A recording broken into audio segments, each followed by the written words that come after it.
Welcome to the Helping Families Be Happy podcast, where we explore the often messy world of family, love, and relationships. I'm your host for this podcast, Adina Oberman, a mom, former preschool teacher, picture book lover, and member of the Familias marketing team. I'm also the creator of Big Books for Little Hands, a site dedicated to connecting parents and teachers with the best books for the ups and downs of life with young children. We welcome today's guest, Christie Graves, author of the brand new book, On the Night Before You Turn One. Christie lives in Alberta with her husband and 3 small children.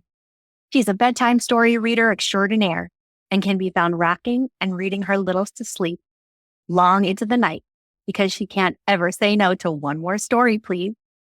Her favorite thing in the world is being a mother, and her least favorite thing is how fast it all goes. This is her very first children's book. This episode aligns with the Familias habit, read together and love together. You can learn more about the Familias 10 Habits of Happy Families by going to the Habit Hub blog on familias.com. Welcome, Christie. Thank you so much for joining us. Hi, thanks for having me. I'm so glad that you're here. I'm very excited for you to tell our listeners about your new book, On the Night Before You Turn One. So can you give us a little bit of a taste of what the book is about and maybe share some behind the scenes info on how the book came to be? Yeah, absolutely. So the book is about basically what every parent goes through that first year and the things that you might feel or say or think as your baby grows. So they start from, I like to say, this little bag of rice. They're so tiny, to this giant sack of potatoes and just all the changes that come with it. And the story kind of started very organically. Actually, I was just rocking my son quite literally the night before he was 1 and just thinking, how do you put this all into words? How do you sum this all up? It was late at night. I was feeling all the things, super emotional, as I'm sure everyone is. And I just started to have this poem in my head. And so I wrote it down, and it was a little heartbreaking, as it is watching your babies grow. And I was reading it thinking, okay, I got to make this a little positive. So there's a little positive spin in there for things to look forward to.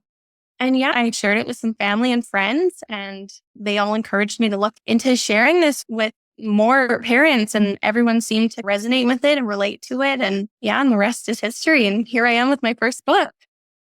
I can see how I almost feel like I can feel exactly what you're talking about, rocking your son on the night before he turns 1, because I feel that way about my kids. They're 6 and 9 now, but I have little twinges of those feelings every single day when I look at them. As I'm sure that's also a familiar feeling to you when you think of them as those little babies and you see how much they've grown and how far they've come. You call it the little bag bag of rice. That's very sweet. My husband and I call that stage like the lump stage, like the newborn stage, when they're just like a little lump and you're carrying them around and they're almost like not even people. They're just air and you just love on them. And to becoming like a human, like a person who is A real person, taking it all in and interacting with you and making their presence known, that resonates with me, as I'm sure it resonates with so many people. I think that first year as a new parent, or even if it's not your first child, it really feels like a milestone in so many ways. I remember someone telling me when my daughter turned 1 on her first birthday, like, the first birthday is for mom and dad because you made it. It's so true. Invite to the party. They're your friends just to celebrate your baby, your friends and family. And yeah, it really is celebrating a milestone more than just a birthday. It's look how far the baby has come. Look how far we've come as parents. Like we did it. We survived. Exactly. We survived. Life continued on. Yes. We might be getting to sleep now. Yeah. It's every day. Yeah. That first year is really such a marker of achievement. And I always feel like at a year old, probably most babies don't realize that it's such a momentous occasion, but mom and dad certainly do, or all caring adults and loved ones. So can you share a little bit more about what you wanted readers to take away from the book as they read it or maybe as they share it with their own children?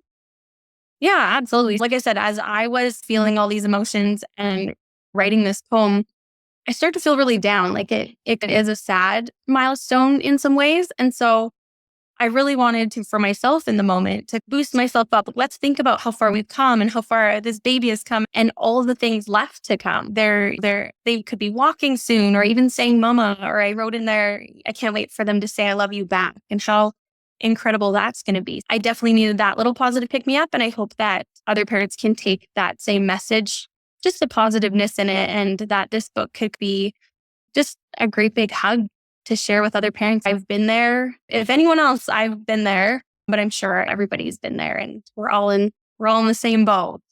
Kind of with I think Kirkus Reviews said it best when they said dueling emotions, which is so true. Like you're just struggling with watching them grow, but also so excited to see them grow. Just a great big hug that I've been there too. I think you really captured that feeling of dueling emotion in reaching that milestone. I also think that the illustrations really capture not only that feeling, but when I look at them with mom and baby snuggling together, it really captures, at least for me, what I felt like that first year. Almost you're in this bubble of everything revolves around you and new baby. And it's not that the rest of the world disappears, but for me, it almost felt like I had blinders on that first year, and I couldn't really take in much else, but I was so focused on like my son or my daughter, and the way that Gregorio captures that feeling and that stage really is just so beautiful and so poignant. Yes. Yeah. And I would agree. The duo that he drew in these pictures, so adorable. The little mom, the little daughter. And it resonates with me because even though I wrote these words at the time, I just had my two sons. And I tell them, like, I wrote the words for you boys. You're the reason I wrote the book. And then I had a daughter after. And it's just really sweet to see this mom and this daughter. And I picture it's me and her. It's okay. And I'm sure every parent can picture themselves in the book. But I have a fangirl moment with Gregorio because a couple of years ago, I was in Indigo, which is Barnes and Noble in Canada. And I saw the book that actually you guys published. It's called Made for Me by Zach Bush, and Gregorio illustrated the images. And I just thought this giant dad holding this tiny baby, and just every picture was so adorable. The words are super cute too, but the pictures I just could not get over. Like, this illustrator must be so clever, and he's so creative and so cute to come up with these pictures. And I just thought, if I could have a book half as nice as that one, whoever published this book is doing an amazing job. And then fast forward a couple of years, and then I find out that he is my illustrator.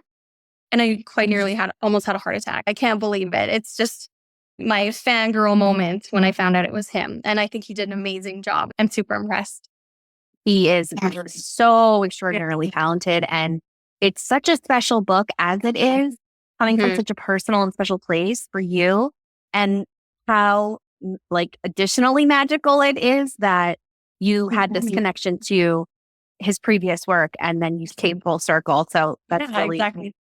Yes. And I feel as though Made for Me, which the main characters are a dad and a baby, and your book with the mom and baby, I almost feel like they complement each other really nicely because they both capture that feeling of like to be in these early parenting stages and how magical and special it is, but also just how different it can be. And like you said, dueling emotions. So I think that it's really special the way that they complement each other. Yeah, I noticed that too. The dad and the tiny baby, the mom and the baby, he really is talented, and I couldn't be happier with how the whole book turned out. It's very sweet. Do you have anything that you want to share? What's coming up next for you? No, yeah, everyone keeps asking, do you have any more books up your sleeve? And I say, I'm honestly not sure. This was just written in such the moment of straight from my heart. So I'll have to, I don't know, get emotional, rock some more children to sleep to come up with something else. But yeah, I enjoy being a mom. I'm a part-time dental assistant and just looking forward to just this moment of this first book. Yeah. And do you have any advice for any parents who might be approaching that first birthday, that 1 year mark that you maybe can share? Oh my goodness. Advice. I feel like all of us parents are just flying by the seat of our pants. I don't know. Just to not dwell so much on what you're missing, because I know I really struggled with that. We had two boys, and I actually thought that was my son, and we had a daughter, but just I was really into the dwelling on it. Like I'm going to miss all these things. I need to take all these pictures, and that's good too. Like I take tons of pictures, but just live in the moment and just enjoy it and know that there's so much more to look forward to. You don't have to be, I don't know, like nostalgia. I don't know the word, but there's just so much more to come. It's so exciting. You did it. Congratulations. And there's more to come. It's so true. I think it can be easy to get caught up in the feeling of there's so much to do, or this may be the last time that I pick my little one up, or this may be the last time that they wear those adorable overalls. And yeah, staying present can be really tough because as you said, you want to be able to be present and enjoy it. So I think that's great advice. And also acknowledging that we're all like by the seat of our pants and making it work. I always tell people if we're complaining about the kids or just like, how do we do it? And I always say, there's no judgment. You do what works until it doesn't work anymore. And then you do something else until that doesn't work anymore. So yeah, I think that you really captured that so beautifully. As we begin to wind down, I want to make sure that people can get in touch with you. So where can our listeners find you online? So I have Instagram. It's Christie Graves. So first and last name _ and I've added author. So Christie Graves _ author. And I just post pictures every now and then of my life. I'm into amateur photography and write little blurbs on there and stuff, but I'm now sharing lots about my book. And yeah, they can get in touch with me there. Thank you so much for being with us today, Kristie. Thanks for having me. This is fun. You can find On the Night Before You Turn One at familiars.com and at indie bookstores everywhere. As we conclude today's podcast, I'd like to thank Familias for their support in bringing this podcast to your ears and your heart. We'd be thrilled if you subscribed to the podcast and left us a review. And when you're ready for that next amazing book adventure, we'd be honored if you choose a book from Familias. One step at a time, we can make the world a happier place.